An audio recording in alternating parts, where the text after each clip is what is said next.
Hello दोस्तों, आज की कहानी में आप सबका स्वागत है। आज की कहानी का नाम है स्पर्श। बेडरूममध्ये आली।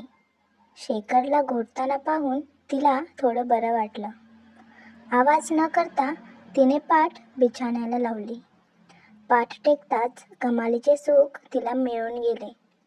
ऑफिसमधील कामाने ती फारच दमायची. आजही ती खूप दमली होती. शेखरची झोप चाळवली गेली. तो उठून वॉशरूमला जाऊन आला. तिने मात्र आपण गाढ झोपेत असल्याचे भासवत वेळ पांघरले. तो तिच्या जवळ सरकला. तिचा काहीच प्रतिसाद मिळत नसलेला पाहून तो तसाच तिच्या अंगावर हात ठेवून पडून राहिला. तिला मात्र त्याचा स्पर्श नकोसा वाटत होता. तिला एकटे राहावेसे वाटत होते. ती आता पहिली स्नेहा राहिली नव्हती हे त्याला समजून चुकले होते. त्याला आपले काय चुकते तेच कळत नव्हते. पूर्वी स्नेहा आपल्या साध्या स्पर्शाने सुद्धा मोहरून निघायची. आपल्या बोलण्याने पण तिच्या अंगावर काटा यायचा. लग्ना अगोदरच्या गप्पांनी भरलेल्या रात्री, तेव्हा झालेल्या शृंगारिक बोलण्याने दोघांना पराकोटीचा आनंद दिला जात होता. लग्न झाले. दोघेही छान मनालीला फिरून आले. नव्याचे 9 दिवस संपले. 2 वर्षांनी सोहम झाला. स्नेहा नोकरीबरोबर कौटुंबिक जबाबदारीत गुंतून गेली. आता सोहम 2 वर्षाचा झाला होता आणि त्यांच्या संसाराला अवघी 4 वर्ष. अकाली आलेला हा विरसपणा शेखरला नकोसा वाटत होता. त्याला ते पूर्वीचे दिवस हवे होते. याविषयी स्नेहाशी त्याचे वारंवार बोलणेही झाले होते. तिलाही तिचे वागणे खटकत होतेच, पण ती त्यातून बाहेर पडण्याऐवजी ती अधिकच गुरफटत चालली होती. शेखरने तिला एकदा मानसोपचार तज्ज्ञाकडे पण नेऊन आणले. पोटात जाणाऱ्या गोळ्यांनी स्नेहाच्या मनावर काहीच परिणाम होत नव्हता. शेखरने तिच्या अंगाभोवती लपटलेला हात बाजूला काढून घेतला. तो उठून बसलेला पाहून तिला शरमल्यासारखे झाले. काय झाले आपल्याला? नवऱ्याची जवळी का नको वाटते? शेखर बराच वेळ बसून होता. तिला उठून त्याच्याशी बोलावेसे वाटत होते, पण तीही मनातल्या मनात तळमळत राहिली. सकाळी शेखर आणि ती ऑफिससाठी एकत्रच बाहेर पडले. जसे काही रात्री घडलेच नाही असे दोघे वागत होते. स्नेहा, आज आपल्याकडे मीरा राहायला येते. अरे हा, मी विसरूनच गेले होते. ऑटोमध्ये बसत स्नेहा म्हणाली. स्टेशन आले तसे दोघेही आपापल्या डब्याकडे वळले. मीरा शेखरची मोठी बहीण. श्रीपतराव 8 दिवसासाठी बाहेरगावी चालले होते, म्हणून मुलाला देऊन भावाकडे राहायला जाणार होती. मीरा एक खळखळते व्यक्तिमत्व होते. मीरा आणि शेखरमध्ये 10 वर्षाचे अंतर. शेखर शांत तर मीरा चंचल, पण तेवढीच समंजस. मीरा येणार म्हणून शेखर खूप खुश होता. ट्रेनमध्ये सीट पकडल्यावर त्याने पहिला मेसेज तिलाच केला. तिने नेहमीप्रमाणे नीट उत्तर दिलेच नाही. ती ताई असल्याचा पुरेपूर फायदा उठवते अशी तक्रार कायम शेखरच्या आईकडे असायची. शेखर लवकरच ऑफिसमधून निघाला. तो बिल्डिंगमध्ये शिरला तेव्हा ताई आणि भाऊजी हातात हात घालून जिना चढताना पाहून तो खाकरला. तुला आत्ताच यायला हवं होतं का? मीरा शेखरकडे पाहत म्हणाले.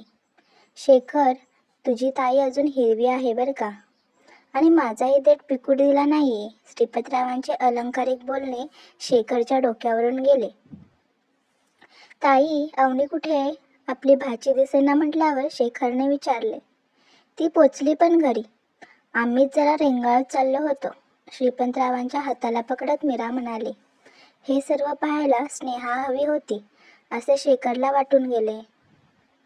मीरा आज पहिल्यांदाच माहेरी खूप दिवस राहायला आली होती. आईला कडकडून भेटल्यावर सोहमचा गोड पाय घेतला. नंतर त्याचे गोबरे गाल ओढायला विसरली नाही. त्याने भोकांड पसरले तसे बॅगमधून खाऊचा एक बॉक्स काढला आणि त्याच्यासमोर पकडला. तसा तो रडायचे थांबला. जावई आणि सासूबाई बोलण्यात गर्क झाल्या. मीरा शेखरजवळ गेली. बच्चा, आता मी आले ना, नो टेन्शन. शेखरच्या पाठीवर मीराचा हात पडताच चमकला. आपली नजर लपवत तो कपडे बदलू लागला. मीराला शेखरच्या मैत्रिणीकडून सारं काही कळालं होतं. मीरा तशी बाहेरी कधी रमलीच नाही. लग्न झाल्यापासून 1 किंवा 2 दिवसाच्या वर ती कधी तिचा पाय माहेरी टिकला नाही. आपल्या संसारात ती खूप सुखी होती. सोन्यासारखी छान एक मुलगी होती. नवरा अगदीच मदनाचा पुतळा नसला तरी सावळा, उंच, हँडसम होता. दोघांचा प्रेमविवाह नसला तरी एकमेकांवर खूप प्रेम होते. कर्ज घेऊन का होईना, पण त्यांचे स्वतःचे घर होते. उद्या सकाळीच श्रीपतराव त्यांच्या कंपनीच्या कामासाठी दिल्लीला जाणार होते. स्नेहाला घरी यायला उशीरच झाला. तोपर्यंत मायलेकींनी जेवणाचा छान बेत केला.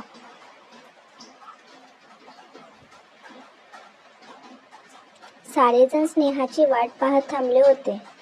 सगळ्यांच्या छान गप्पाही रंगल्या होत्या. शेखरचे बोलण्यात लक्ष नव्हतेच. तो मोबाईलवर चॅट करण्यात गुंतला होता. मीरा त्याच्या बाजूलाच बसली होती. तिने त्याचा चिंताग्रस्त चेहरा पाहून त्याला नकळत त्याचे चॅट पाहिले. तो स्नेहाशीच बोलत होता. चॅटवरून दोघांमध्ये रागच चालला होता. ते त्या स्माइलीचं वरून कळत होते. टीव्हीवर मस्त हवा येऊ द्या कार्यक्रम लागला होता. श्रीपतराव जमिनीवर बसून मनमुराद हसत होते.